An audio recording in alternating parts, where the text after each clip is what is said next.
اللہ کہتا ہے تم ہی غالب رہو گے، شرط ہے تم مومن رہے۔ اللہ کیا کہہ رہا ہے؟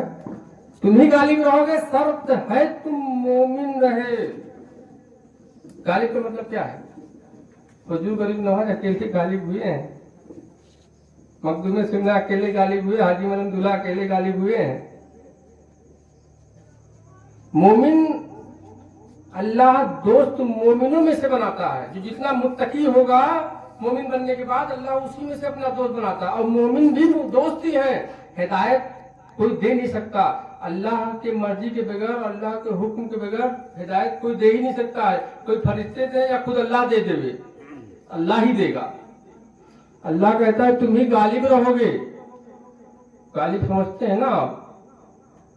سمجھتے ہوں گے نا غالب کس کو کہتے ہیں؟ غالب شرط ہے، لیکن اللہ نے شرط رکھی ہے، شرط ہے تم مومن رہے۔ اور حضور کہہ رہے ہیں اس وقت تک مومن نہیں بن سکتا جب تک میں محمد تیرے جان مال ماں باپ بھی بچوں زیادہ محبوب نہ ہو جاؤں۔ جان روح جس کو کہتے ہیں، مال ماں باپ، یہ تو تیسرے چوتھے نمبر پہ ہیں، ماں باپ، پھر بیوی بچے، حتیٰ کہ پوری کائنات۔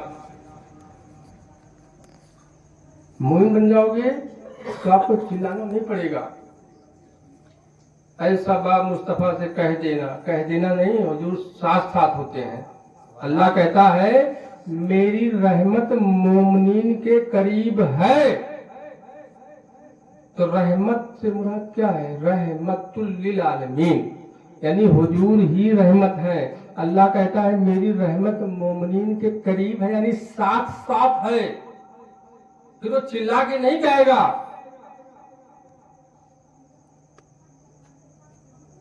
تم مومن بنو، مسلمان سے مومن کا سفر کرو۔ مومن بنو گے تو آپ جتنے متقی ہوگے پھر انہی میں سے پھر اللہ اپنا دوست بناتا ہے۔ تو اللہ کے جب دوست اپنے پیارے بن جاؤ گے، اللہ بنا لے گا، تو آپ کی نسلیں سدھر گئیں، اب بے فکر ہو جاؤ۔ ہم اپنی اولادوں کے لیے دعا کرتے ہیں نا، اماں کے لیے دعا کرتے ہیں اللہ معاف کر دے، اللہ بخش دے، اللہ ہمارے بچے نے غلطی کیا ہو، ہمارے بچے کی گناہ معاف کر دے۔ نہیں، کہا گیا ایک حافظ قرآن 7 پشتوں کو بخشواتا ہے۔ حافظ قرآن کس کو کہا گیا؟ حفاظت کرنے والے اللہ کے کلام کا۔ اللہ جو کہہ رہا ہے اس کی حفاظت جو کر رہا ہے وہی ہے حافظ قرآن۔ حافظ قرآن کون ہے؟ جو اللہ نے کہا اس کی حفاظت کر رہا ہو۔ اللہ کہہ رہا ہے کسی کو ستاؤ نہ، کسی کو برا بھلا نہ کہو، کسی کو تکلیف نہ دو، کسی کی چنگلی نہ کرو، کسی کی غیبت نہ کرو، میرے دوستوں سے محبت رکھو، عقیدت رکھو، پیارا رکھو اپنا، اور ہر چیز سے زیادہ محبوب رکھو، ہر چیز سے زیادہ محبوب رکھو۔ پھر ہم مومن بنیں گے۔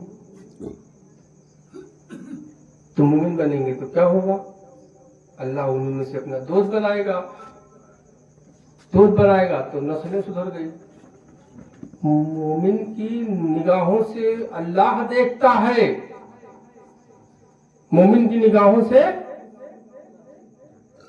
اللہ دیکھتا ہے، اور انہی میں جو اونچے ہیں، مقام ہیں، جن کو اللہ نے ایک سے بڑھ کر فضیلت دی ہے، پھر انہی کے بارے میں کہہ رہا ہے ان کا دیکھنا میں بن جاتا ہوں، ان کا جو بولنا میرا بولنا، ان کا سننا میرا سننا، ان کا پکڑنا میرا پکڑنا، ان کا چلنا میرا چلنا، ان کے فیصلے ہمارے فیصلے۔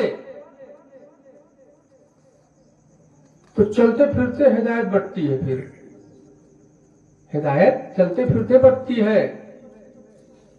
صاف دل لے کے پیش ہو جاؤ، صاف دل لے کے پیش ہو جاؤ، لکھ دیا جائے گا۔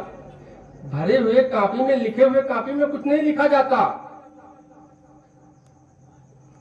تو حافظ قرآن کون ہے؟ جو اللہ کے کلام کی حفاظت کرے۔ آپ اگر حفاظت کر رہے ہو، جو کچھ بھی اللہ نے کہا ہے، اللہ نے کیا کہا ہے؟ کسی کو چنگلی نہ کرو، کسی کی غیبت نہ کرو، کسی کو برا نہ کرو، بچوں پہ شفقت کرو، مظلوموں پہ شفقت کرو، بزرگوں کا ادب کرو، احترام کرو، عورتوں کا ادب احترام۔ یہ چیز اگر آپ کر رہے ہو بے مطلب،